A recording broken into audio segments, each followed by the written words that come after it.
Russia receives Western electronics through Kyrgyzstan and Kazakhstan. Investigative journalists of the Schemes project found evidence of the supply of dual-use goods through these countries to Russia. Sanctioned microchips, telecommunications equipment and other electronics are used by the Federation in missiles, tanks, helicopters, drones and radio systems that the occupying army uses against Ukraine.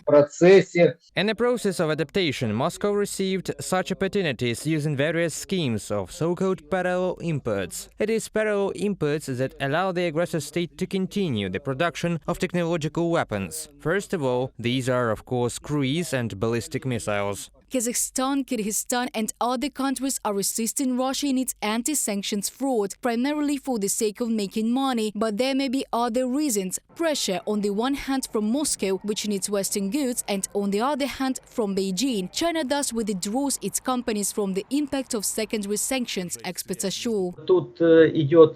There is a fight of sanctions going on and of various schemes that are not cunning, unfortunately. They are quite simple. Obviously, on the one hand, this means that they are easy to implement, but on the other hand, they are easy enough to bypass. The 11th package of EU sanctions is called to stop parallel imports, in fact legalized smuggling, thus the transit through the territory of Russia of many goods and technologies that contribute to its military and technological strengthening is prohibited. In addition, the new package for the first time has a mechanism for influencing companies from third countries.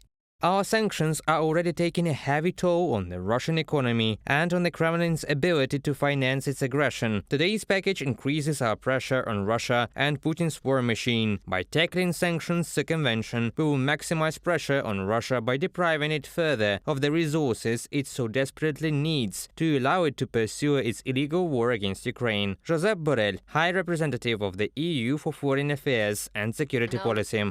It is important to understand that the EU has not imposed sanctions against Tehran or, for example, Beijing, Astana and Bishkek, but against enterprises from third countries that help Russia bypass trade restrictions. Moreover, the EU can impose sanctions on the states themselves, but analysts suggest that this will not happen in the near future. Reported by Diana Kolesnik, Valeria Nekipelova, UATV News.